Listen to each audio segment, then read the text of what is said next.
Selamat pagi, salam sejahtera untuk kita semua. Salam, Om Swastiastu, Namo Buddhaya. Assalamualaikum warahmatullahi wabarakatuh. Salam kebajikan, Witek Tong Dian. Yang terhormat Bapak-bapak, ibu-ibu, saudara-saudari sebangsa dan setanah air, dan adik-adik semua yang saya sayangi. Marilah kita bersama-sama menguatkan persatuan dan kesatuan demi kokohnya negara kesatuan Republik Indonesia, agar dengan begitu kita semua telah sama-sama bertindak dengan tepat dalam menyikapi perkembangan situasi dan kondisi saat ini di negara Indonesia yang kita cintai ini. Itulah namanya kita telah sama-sama berjuang menuju tercapainya Indonesia Raya yang adil dan makmur, aman dan damai selalu. Semoga Tuhan Allah pencipta alam semesta ini merestui dan mewujudkan harapan kita semua. Sabbe satta bhavantu sukitata. Semoga semua makhluk berbahagia. Sadu, sadu, sadu.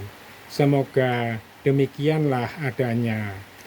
Om Santi, Santi, Santi, Om Rahayu. Yang terhormat seluruh rakyat Negara Kesatuan Republik Indonesia, marilah kita menyatukan semangat kita, harus selalu kompak bersatu dan jangan sampai terpecah belah.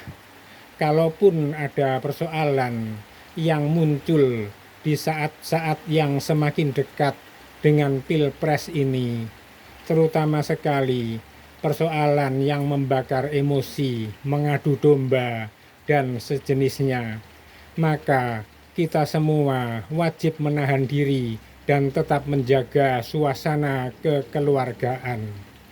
Walaupun beda partai, beda kubu, tetaplah saudara kita sendiri, bukan musuh, bukan lawan. Kita semua pasti yakin bahwa bagi kita yang sebagai warga negara Indonesia tidak akan mau diadu domba oleh pihak luar. Kita harus selalu sadar, waspada, berhati-hati bila berpapasan dengan hoax yang berkeahlian selalu bikin repot dan bikin susah orang. Oleh karena itu, tinggalkan saja hoax. Jangan malah digendong kemana-mana. Terkadang memang sulit dibedakan antara berita asli, kejadian yang sebenarnya, sama berita hoax yang aslinya seperti yang akan saya baca sekarang ini. Silakan didengarkan sampai habis. Sumbernya asli Indonesia dan benar-benar Indonesia asli, maka sangat dapat dipercaya. Dengan pikiran yang jernih, saya Marjoko, warga Kota Tuban, Jawa Timur, mengusulkan satu hal yang terbaik bagi seluruh rakyat Indonesia terkait dengan Pilpres yang akan datang pada 14 Februari 2024. Kayaknya kita semua pada melek mata, baik mata jasmani maupun mata hati kita.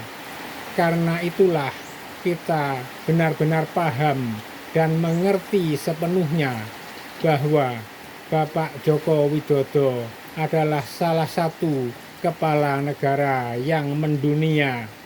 Sungguh merupakan suatu kebanggaan bagi kita semua sebagai rakyat Indonesia. Lebih khusus lagi, bagi etnis Jawa tentunya memiliki kadar rasa bangga yang lebih besar dibandingkan dengan etnis lainnya yang sama-sama tinggal di Indonesia maupun yang berada di luar Indonesia. Namun persoalannya bukan kebanggaannya yang harus kita puja dan puji, melainkan adalah isi atau inti yang paling dalam dari seorang Pak Jokowi. Beliau yang bekerja sambil selalu berdoa dan didukung doa pula oleh Ibu Iriana selaku istrinya Pak Jokowi sekaligus sebagai ibu negara.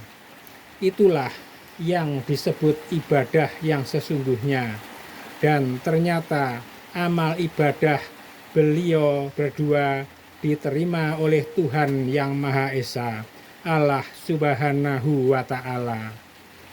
Dari pernyataan saya ini bisa saja muncul pertanyaan seperti ini. Bukti konkretnya apa kok bisa dibilang amal ibadahnya diterima oleh Tuhan? Jawabnya, ya karena keadilan sosial bagi seluruh rakyat Indonesia mulai sangat terlihat diwujudkan oleh Pak Jokowi. Soal pemerataan pembangunan, soal penyamarataan harga barang-barang yang paling mencolok antara di Papua dengan di Pulau Jawa, yang pada mulanya beda harga barang di Papua sana sampai sebegitu tingginya dibandingkan dengan harga barang di Pulau Jawa.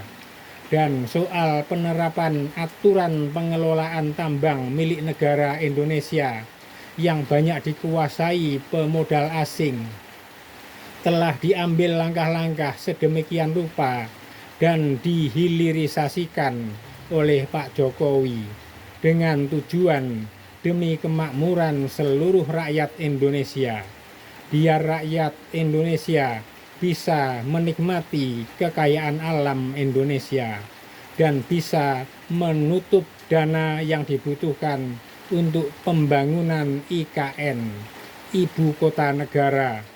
Dibangunnya IKN itu merupakan hal yang positif sekali. Manfaatnya akan sangat terasa sampai ke generasi anak cucu.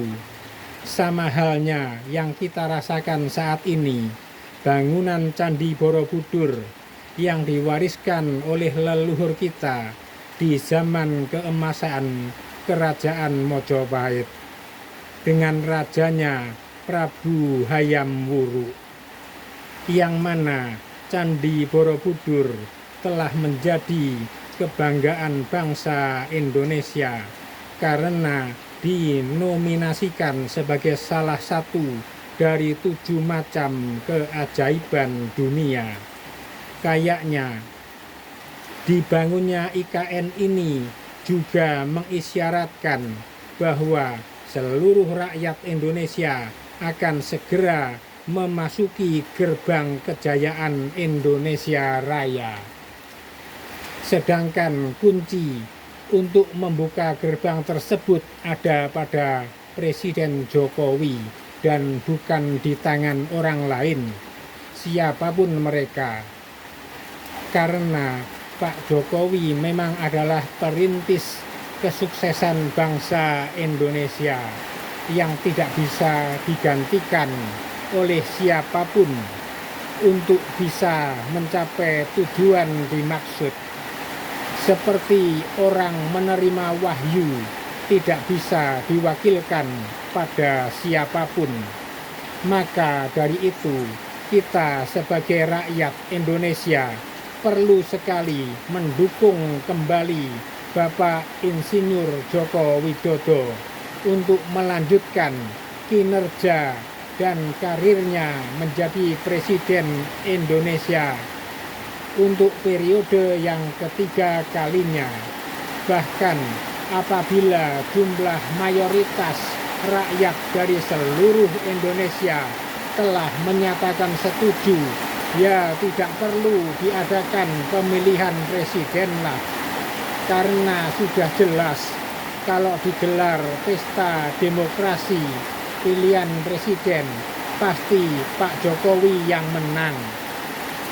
Kalau kita sudah pada yakin prediksinya seperti itu, ya lebih baik yang uang anggaran untuk pesta demokrasi pilpres dialih fungsikan untuk kemanfaatan bersama rakyat, dijadikan tambahan dana pembangunan proyek IKN atau ditambahkan ke modal BUMN atau untuk membayar hutang luar negeri, biar beban negara semakin ringan.